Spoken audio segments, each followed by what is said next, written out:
আমরা তো রমজানে রোজা রাখি তাই না? কিন্তু এটা কি জানেন যে এই রোজা আমাদের ব্রেনকে একদম সুপারচার্জ করে দিতে পারে?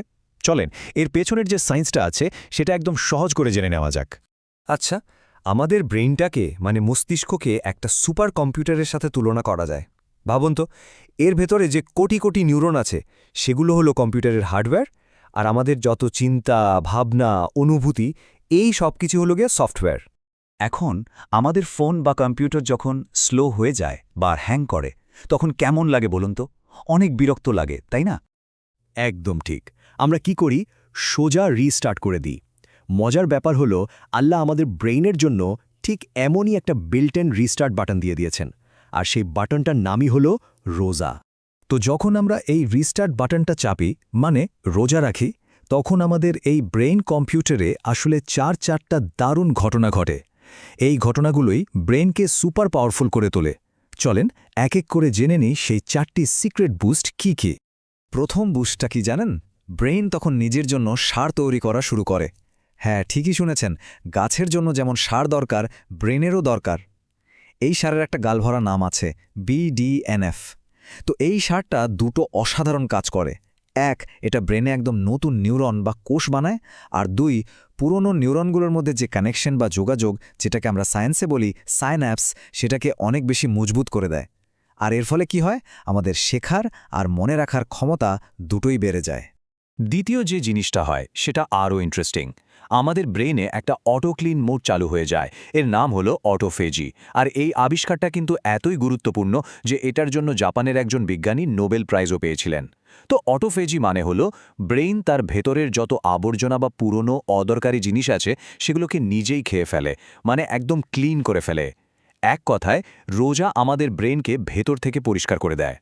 আচ্ছা, এবার আসি ৩ নম্বর বুস্টে।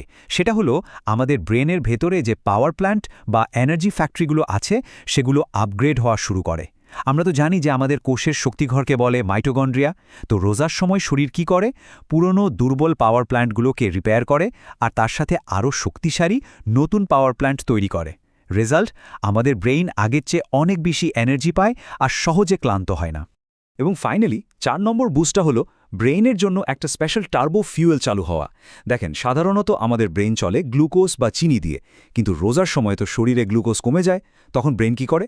তখন ও আমাদের শরীরের ফ্যাট বা চর্বিকে ভেঙে কিটোন নামে একটা সুপার ফিউয়েল তৈরি করে, আর এই কিটোনই তখন ব্রেইনের মেইন জ্বালানি হয়ে দাঁড়ায়। এখন প্রশ্ন হলো, গ্লুকোজ আর কিটোনের মধ্যে কোনটা ব্রেইনের জন্য বেটার? ব্যাপারটা এভাবে ভাবুন। ধরেন আপনার একটা গাড়ি আছে যেটা সাধারণ পেট্রোলেও চলে, আবার হাই অকটেন ফুয়েলেও চলে। আপনি কোনটা ব্যবহার করবেন?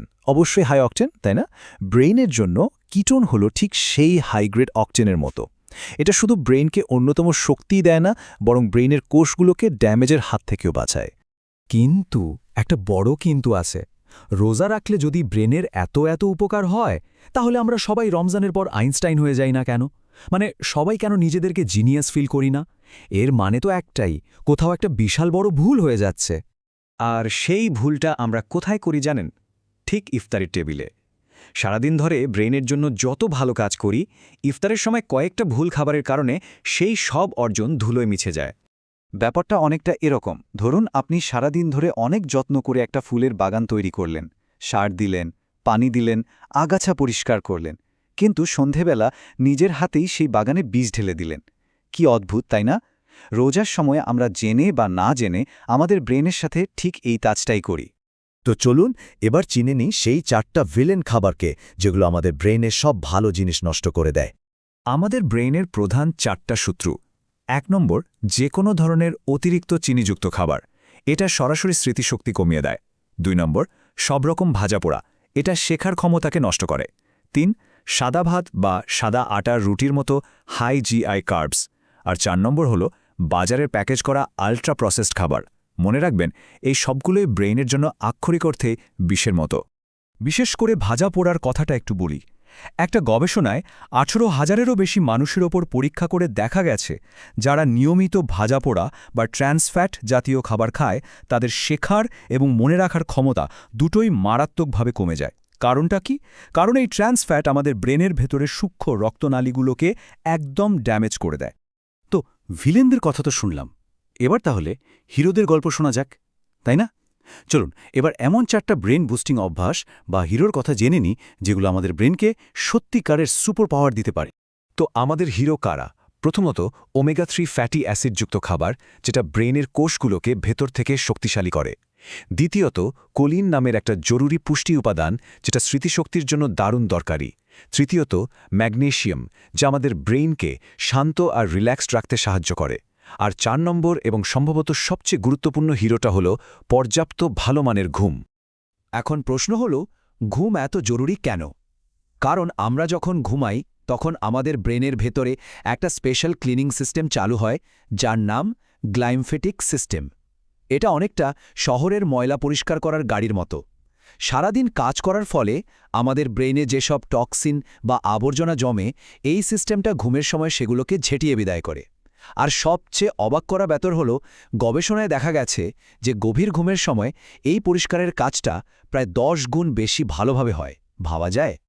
তাহলে এত সব আলোচনার পর আমরা কি শিখলাম? চলুন পুরো ব্যাপারটাকে এক জায়গায় এনে এই রমজানের জন্য একটা সহজ সরল ব্রেন ব্লুপ্রিন্ট তৈরি করে ফেলি। ব্লুপ্রিন্টটা একদম সহজ। মাত্র 3টা জিনিস মনে রাখতে হবে। 1. ভাজা পোড়া আর মিষ্টি খাবারকে কঠোরভাবে না বলতে হবে, এগুলো ব্রেনের শত্রু। 2. ব্রেনের বন্ধুদের কাছে টানতে হবে, যেমন ওমেগা 3 এর জন্য মাছ, কোলিনের জন্য ডিম আর ম্যাগনেসিয়ামের জন্য বাদাম বা কুমড়োর বিচি। আর 3. প্রতিদিন যেভাবেই হোক অন্তত 7 ঘন্টার একটা কোয়ালিটি ঘুম নিশ্চিত করতেই হবে। তাহলে সিদ্ধান্তটা পুরোপুরি আমাদের হাতে। এই রমজানে কি আমরা আমাদের ব্রেনের বাগানে বীজ ঢালব, নাকি সঠিক পরিচর্যার মাধ্যমে একে আরও সুন্দরভাবে বিকশিত হতে সাহায্য করব?